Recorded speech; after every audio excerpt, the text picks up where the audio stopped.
Quando uma franquia deve chegar ao fim, hein? Com sucesso, é natural que ela continue dando o que o público pede, uma continuação. E também é natural que as empresas entreguem o produto de fato novo e melhorado, fazendo a sua parte de evoluir em relação ao título anterior, não entregando somente o que o público quer, mas entregando Não, na mano, melhor vou falar pra vocês esse bagulho do Cássio aí no cagar.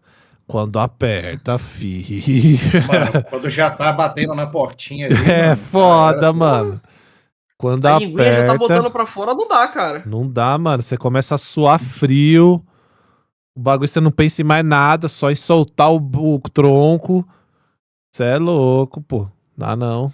qualidade possível, e depois de terminarem a história que queriam contar, simplesmente encerram aquele ciclo. Porém, existem casos onde as empresas sugam ao máximo que podem da obra que fez sucesso, onde às vezes de início nem era pra ter uma continuação, mas a ganância falou mais alto e fizeram mesmo assim, não sabendo a hora certa de parar.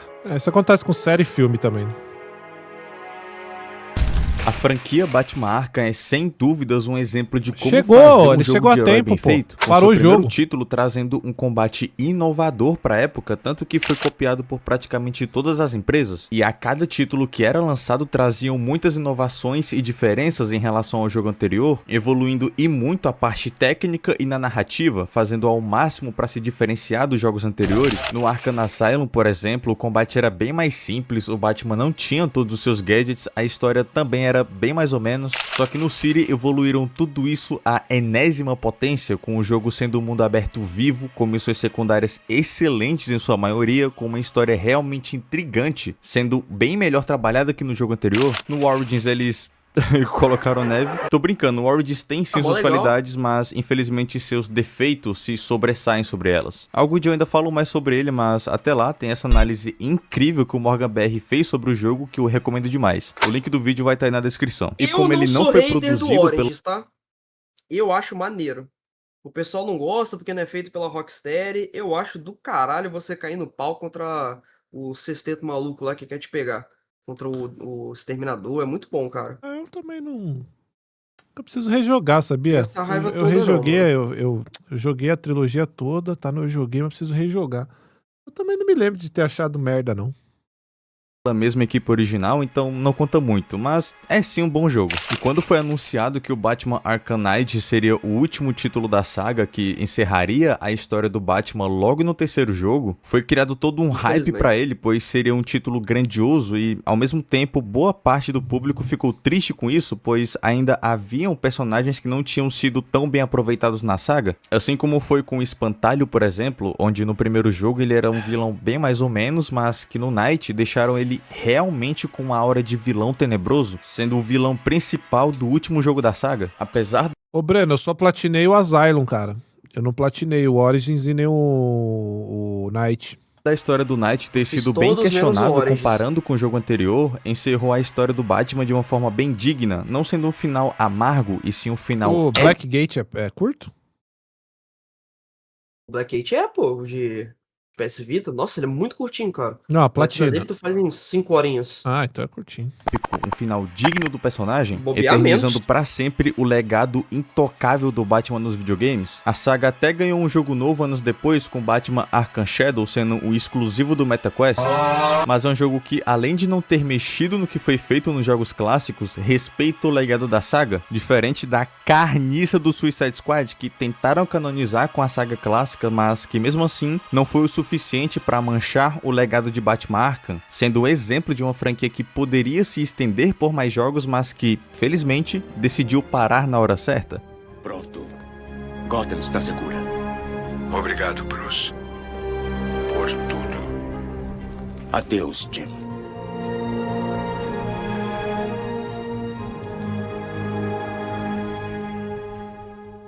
O que é bom também é que todo Batman Arkham tem seu início, meio e fim de história. Tipo, não começa no Asylum e aí a história termina lá no Arkham Knight. Não, todos eles têm sua história fechadinha. Assim é bom, né? Uncharted é um verdadeiro ícone quando falamos de jogos de ação. Não. Já chegou ao fim e não tem mais que ter Uncharted. Pra mim, assim, enquanto estiver Neil Druckmann no comando da Naughty Dog, tomara que nunca mais volte Uncharted. Pelo amor de Deus. Pelo amor de Deus. Chega. Encerrou bem. Lost Legacy. Show. Nadine, Chloe. O Sam, Sully. Helena, todo mundo. Chega. Acabou. Ah, mas é que a filha do... Que se foda a filha do Nathan Drake. Acabou. É o que eu espero. E Pô, aventura, mas você não acha que no próximo jogo tem que aprofundar o relacionamento amoroso entre o Drake e o Sullivan? Não tem. Pô, beijinho? A única... É. A única forma, pra mim, de retorno do Uncharted era contando a juventude do Sullivan. Que era um ladrão, que era um cara foda. Aí, beleza. Tipo... Taranana. Aí na thumb, assim, é o Sullivan com bigodão jovem. E era ele, tipo...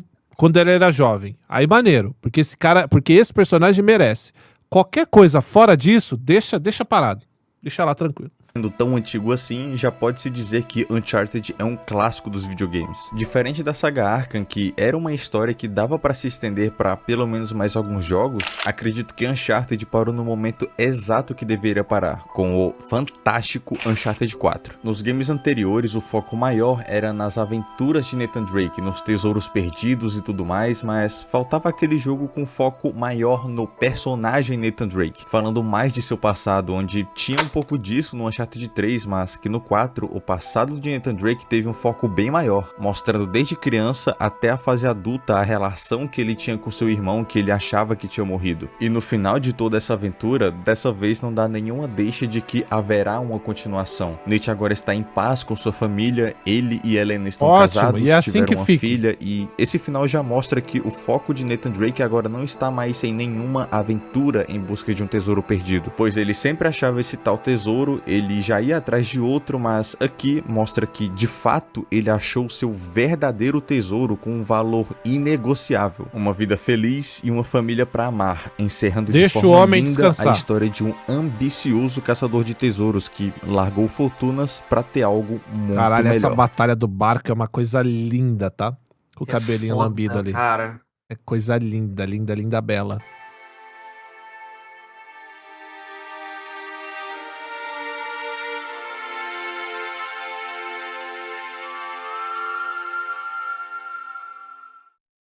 Em contrapartida, infelizmente temos o caso da Ubisoft, que é um exemplo claro de empresa que tem franquias que se estenderam muito mais do que deveriam. Porém, quando você para pra analisar suas franquias mais populares, como Assassin's Creed e Far Cry, são jogos que, na teoria, daria pra ter jogos infinitos. Far Cry, por exemplo, daria pra ter vários jogos. O Lost Legacy é bom, cara. É bom. É bom. Pelo A amor de Chloe, Deus, chega de Far Cry. a Chloe é uma personagem muito, muito boa também, né? Muito boa. E ela tá desde o 2, né?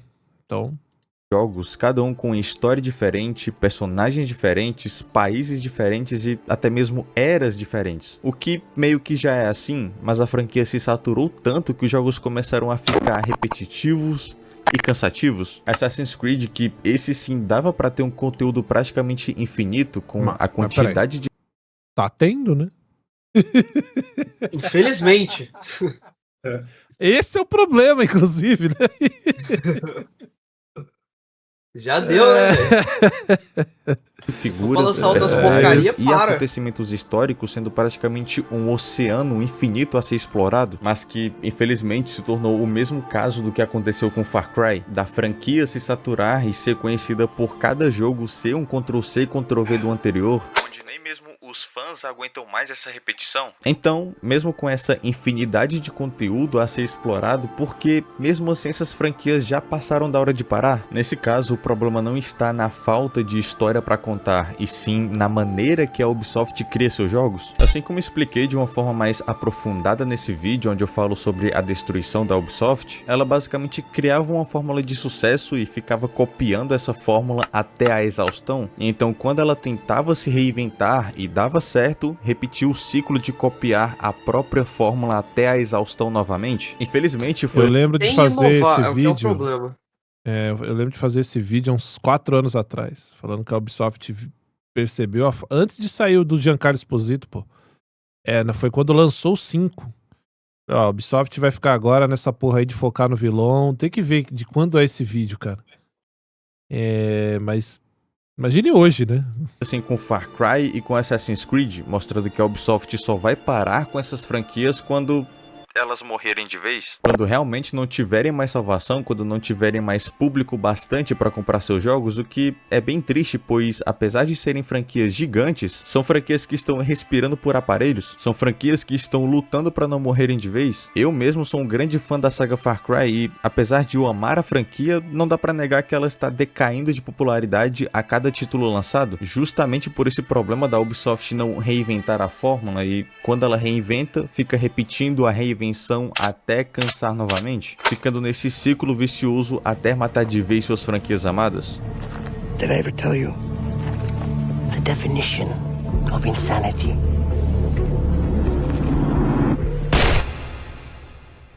Outra empresa que definitivamente não sabe a hora de parar com suas franquias amadas é a Valve. Mas antes de você me xingar nos comentários, calma, que é por um motivo bem diferente. Nem lançam jogos, né, cara? Mas vamos ver.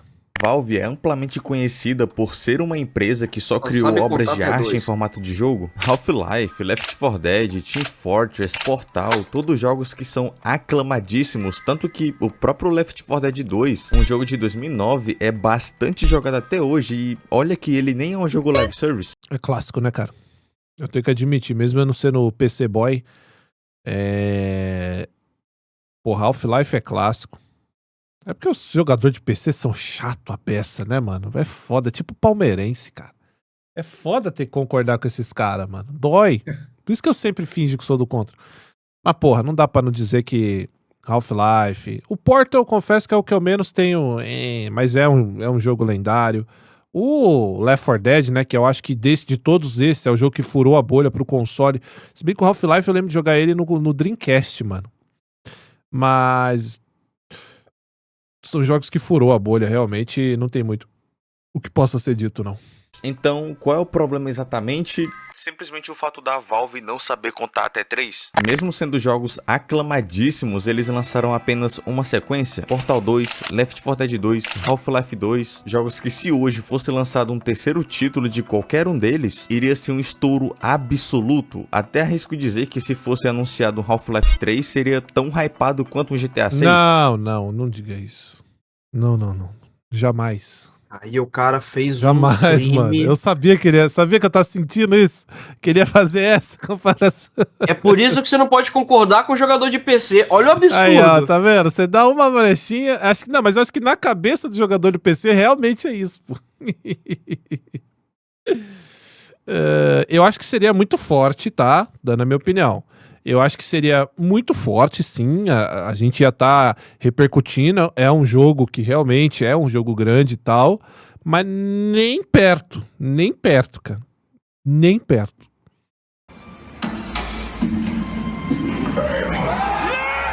Eu até iria colocar os jogos da Valve junto com os que pararam na hora certa, mas, cara, Half-Life 2 é um jogo de 2004. Mais de 20 anos se passaram e ainda assim tem uma legião de pessoas que pede por um Half-Life 3. Uncharted, por exemplo, você não vê pessoas pedindo por um Uncharted 5, porque a história claramente já se encerrou, mas o Half-Life 3, irmão, se o último jogo foi lançado há mais de 20 anos e ainda assim tem muitas pessoas clamando por uma continuação, essa franquia definitivamente não parou na hora certa. Ainda tem coisa pra lançar e os cabras Mas simplesmente é o quê? O ignoram. Fênix e mais Dito uns isso, 30? Gabe, por favor, traz esse Half-Life 3 pra gente, nunca te pedimos nada, irmão. E fechando com um caso bem peculiar e talvez sendo o caso mais polêmico desse vídeo, temos a saga Resident Evil. Há uns anos atrás a saga foi protagonizada... Por mim eu quero o Leon de cadeira de roda, dando pirueta e o caralho. Porra, de acabar o Resident Evil. Mas cadeira de roda normal ou motorizada? Não, a gente começa na normal e aí você vai fazendo upgrade durante o jogo. Tomar no cu, Nisso do cara. que Aí quase você faz veio a o ser speedrun e a libera a falência da motorizada. Capcom, Fuder, uma porra. mudança abrupta do gênero de survival horror para um gênero de ação, o que, querendo ou não, deu muito certo no início, com Resident Evil 4 e 5 vendendo extremamente bem, e depois resolveram aloprar tudo com Resident Evil 6, onde prometeram agradar gregos e troianos, dizendo que o 6 iria atrair tanto os fãs da era de ação quanto os fãs da era clássica, do survival horror puro, e no final final de tudo era só marketing. Se o 5 já era um jogo de ação desenfreada, no 6 eles alopraram de vez. O jogo virou basicamente um Call of Duty em terceira pessoa, com o medo sendo inexistente em todo o jogo, assim como no 5. Após o desastre que foi o Resident Evil 6, a Capcom foi tentando reerguer a saga, com o Resident Evil Revelations 2 voltando um pouco mais às origens, mas depois do que foi Resident Evil 6, os fãs da saga clássica não confiaram mais na Capcom quando prometeram voltar com o Survival Horror, e também os fãs da era de ação não se interessaram nem um pouco quando viram que o Revelations 2 voltaria com o terror, com o jogo vendendo muito pouco e com o lançamento do Umbrella Corp sendo um fracasso total, não agradando absolutamente ninguém. Deu pra ver que naquele momento a saga Resident Evil já estava cansada e que talvez já fosse hora de parar. Porém, em 2017 veio o renascimento da saga com Resident Evil 7.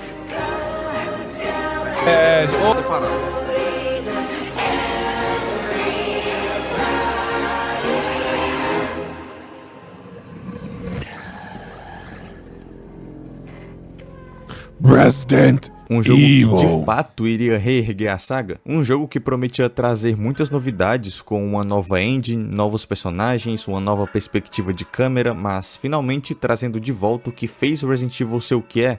O terror era um jogo realmente novo da saga, mas com elementos clássicos, onde ao mesmo tempo que se reinventou completamente, trouxe elementos familiares aos fãs da velha guarda, como o backtracking e o baú de itens, agora de fato agradando tanto os antigos fãs quanto os mais novos. E agora com o Resident Evil 9 chegando não só com uma personagem nova, dando novos ares à franquia, mas também trazendo um personagem clássico, retornando a um lugar clássico da saga, ainda com a vibe de horror, não esquecendo do que fez o Resident Evil ser tão amado. E assim como foi em Resident Evil 7, promete agradar tanto os novos como os antigos fãs, com esses novos ares da franquia chegando até nos remakes que não foram simplesmente refeitos e sim reimaginados, com eles não tentando substituir as obras originais e sim as respeitando, mostrando que a franquia novamente voltou a ter seus dias de glória. Então o caso de Resident Evil é peculiar, pois a franquia começou muito bem, se perdeu no meio do caminho, quase morreu de vez, mas que depois renasceu das cinzas, dando a volta por cima, não sendo uma franquia que soube a hora de parar,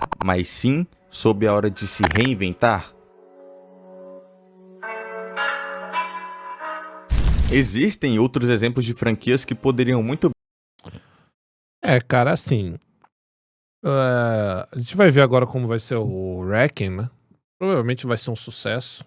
Muito porque carrega o Leon e tal, e também porque eu joguei ali, tudo que eu joguei, eu gostei do jogo. Mas é difícil porque a realidade é que assim, a gente tem o Resident Evil 4 como o mais popular da franquia, já com muita alteração do que de fato trouxe o Resident Evil à vida, né? Que foi até o 3. Para muitos, Resident Evil acabou no 3, isso é um fato. Para muitos, Resident Evil nasceu no 4, isso também é um fato. E pra muitos, e aí acho que é consenso geral, a Capcom morreu no Resident Evil 6 e voltou à vida no Resident Evil 7, trazendo de volta o que tinha de mais clássico no Resident Evil 3, antes do 4, que é o maior sucesso. Vocês entenderam a zona que é?